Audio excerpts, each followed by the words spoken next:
Alrighty, good morning, Miss Hoffman's class. So, we are reading Mercy Watson again. And yesterday we read the first two chapters to this. So today we're going to read the third and fourth chapter.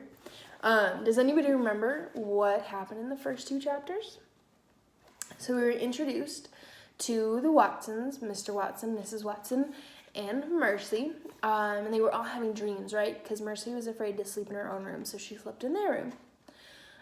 Mr. Watson was having dreams of a car because he was going in his sleep. Mrs. Watson was dreaming of buttering toast for Mercy, and Mercy was dreaming of buttered toast. So chapter 3. Boom! A hole under the Watsons' bed. Crack! The Watsons' bed fell into the hole. Mr. Watson woke up. Mrs. Watson woke up. Mercy woke up too. What the? Said Mr. Watson. Oink, said Mercy. It's an earthquake, shouted Miss Watson. It's the end of the world. Nonsense, said Mr. Watson, but he did not sound very sure of himself. He sounded frightened. Mercy, however, was not frightened. Mercy was hungry. Oink, said Mercy again. She moved to the end of the bed. Boom, crack. The bed fell a little farther into the hole. Don't move, shouted Mr. Watson. Whatever you do, don't move. Mr. Watson and Mrs. Watson and Mercy held very still.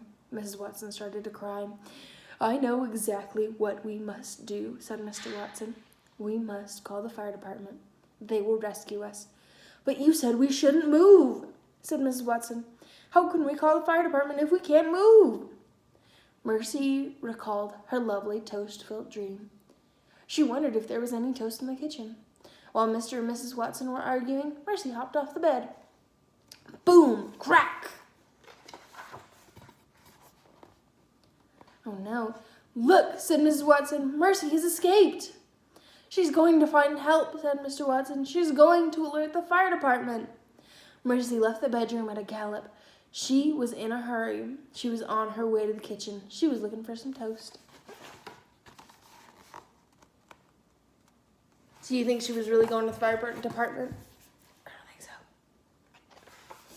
Chapter 4. In the kitchen, Mercy sniffed the table.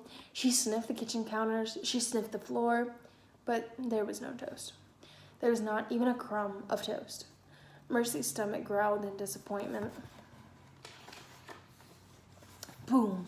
Crack! Help us! Ms. Watson called. Mercy thought very hard. Where could she get a snack? And the answer came to her. Baby Lincoln always had sugar cookies.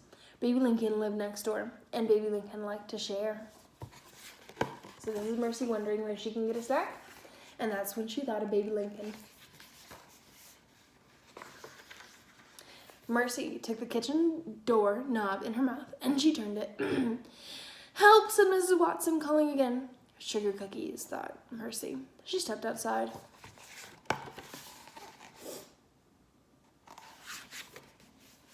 I'm starting to like Mercy. Mercy's pretty funny. Oh my goodness, and that's the end of chapter 4? Oh, I want to go on now. Okay, all right. That was the end of chapters 3 and 4, everyone.